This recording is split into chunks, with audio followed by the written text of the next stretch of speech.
வணக்கம். நீங்கள் இணைந்திருப்பது உதயன் டிஜிட்டல் வலையொலியின் பிரதான செய்திகளுடன். செய்தி தொகுப்பு உதயன் டிஜிட்டல் செய்தி பிரிவு.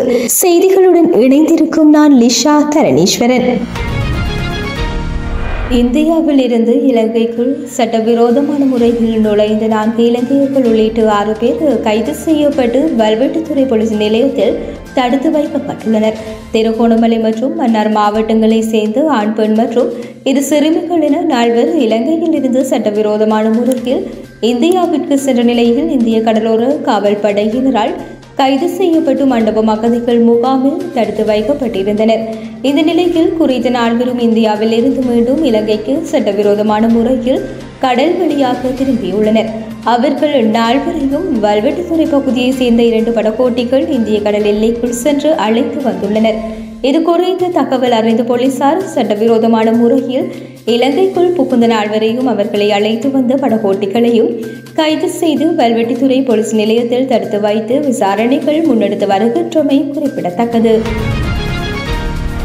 இலங்கை தமிழரசு கட்சியின் ஏற்பாட்டில் இன்று காலை சங்காடி நகர பகுதியில் முள்ளிவாய்க்கால் கஞ்சி காய்ச்சி வழங்கப்பட்டது. ஆரம்பத்தில் முன்னாள் போராளியான ஜேசீலன் நினைவு சுடரினை ஏற்றி வைத்ததைத் தொடர்ந்து இறுதிப் போரில் உயிர் நீத்த உறவுகளின் ஆத்மா சாந்திக்காக 2 நிமிட அகவணக்கம் செலுத்தப்பட்டது. அதன் பின்னர் மக்களுக்கு முள்ளிவாய்க்கால் கஞ்சி வழங்கப்பட்டது.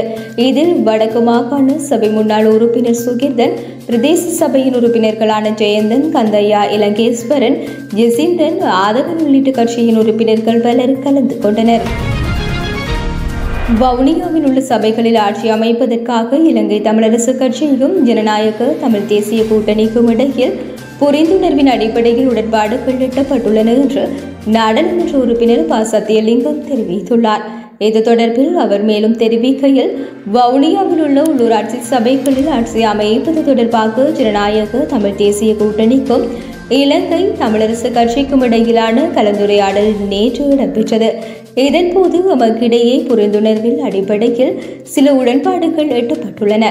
அதாவது, சபைகளில் அதிக வாக்குகளை பெற்றுள்ள தரப்பு ஆட்சி அமைப்பதற்காக மற்ற தரப்பினர் ஒத்துழைப்பை வழங்குவது என்று தீர்மானித்துள்ளோம். இதன்படி வவுனியா மாநகர சபையில் சங்க கூட்டணி ஆட்சி அமைப்பதற்கு இலங்கை தமிழரசு கட்சி முழுமையான ஆதரவை வழங்கும். அதேபோல் வவுனியா தெற்கு, வவுனியா வடக்கு, செட்டிக்குளம் பிரதேச சபைகளில் தமிழரசு கட்சி கூடிய ஆசனங்களை பெற்றுள்ளமையால் அங்கு தமிழரசு கட்சி ஆட்சி அமைக்கும். இதற்கு ஜனநாயக தமிழ் தேசிய கூட்டணி ஆதரவை வழங்கும். சுயேட்சை குழுக்களில் போட்டியிட்டவர்களின் ஆதரவை பெறுவதற்கும் நாங்கள் தீர்மானித்துள்ளோம் என்றார். ஹெரோயின் வைத்திருந்தமை மற்றும் அதனை கடத்தியமை போன்ற குற்றச்சாட்டுகளுக்காக குற்றம் நிரூபிக்கப்பட்ட 3 நபர்களுக்கு கொழும்பு மேல் நீதிமன்றம் இன்று மரண தண்டனை விதித்து தீர்ப்பளித்துள்ளது. இவர்கள் மூவரும் கடந்த 2018ஆம் ஆண்டு பேருவழியை சுற்றியுள்ள கடற்பரப்பில் பல நாள் மீன்பிடி கப்பலில் 179 கிலோகிராம் ஹெரோயின் போதைப் பொருள் கடத்தலின் போது கைது செய்யப்பட்டனர். இதற்கிடையில் இந்த சம்பவம் தொடர்பாக குற்றம் சாட்டப்பட்டிருந்த மேலும் 5 பிரதிவாதிகளை விடுதலை செய்து கொழும்பு மேல் நீதிமன்ற நீதிபதி ஆதித்ய படபெந்திகே உத்தரவிட்டார். 2026 மட்டுமல்ல, 2031, 2036ஆம் ஆண்டிலும் திமுக ஆட்சிதான் தமிழகத்தில் இருக்கும் என முதல்வர் ஸ்டாலின் தெரிவித்துள்ளார். நீலகிரி மாவட்டம் ஊட்டிக்கு முதல்வர் ஸ்டாலின் சென்றுள்ள நிலையில் அவர் நேற்று ஊட்டி அரசு தாவரவியல் பூங்காவில் 127வது மலர் கண்காட்சியை தொடக்கி வைத்து மலர்களை பார்வையிட்டார். இதன்போது இன்று காலை ஊட்டியில் நடைபயிற்சி செய்த பின்னர் ஊடகவியலாளர்கள் சந்திப்பிலேயே அவர் இதனை தெரிவித்தார்.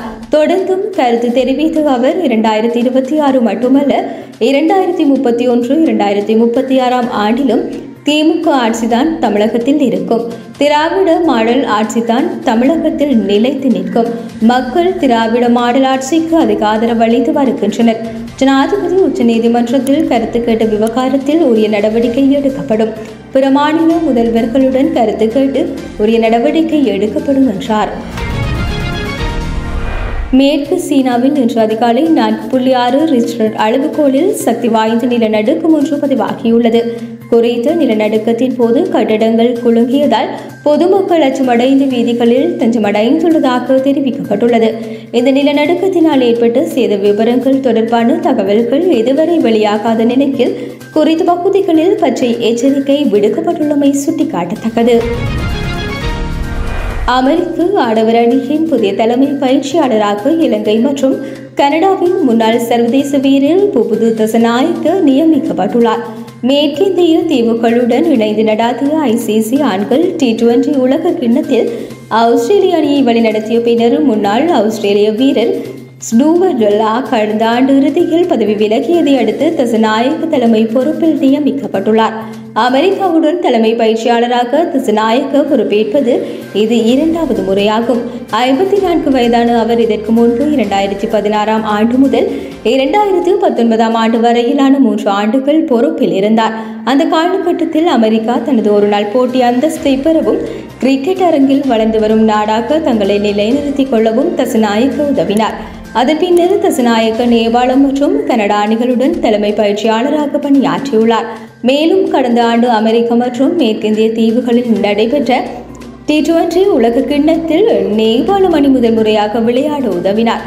அடுத்த ஆண்டு இந்தியாவில் நடைபெறும் T20 உலக கிண்ணத்திற்கு அமெரிக்கா ஏற்கனவே தகுதி பெற்றுள்ள நிலையில் கடந்த தசாப்தத்தில் அவர் நிறுவ உதவிய தளத்தை மீண்டும் கட்டியெழுப்பவும் மற்றொரு உலகளாவிய போட்டியில் அணியை வழிநடத்தவும் தசநாயக்க அவளுடன் காத்திருக்கின்றமை குறிப்பிடத்தக்கது.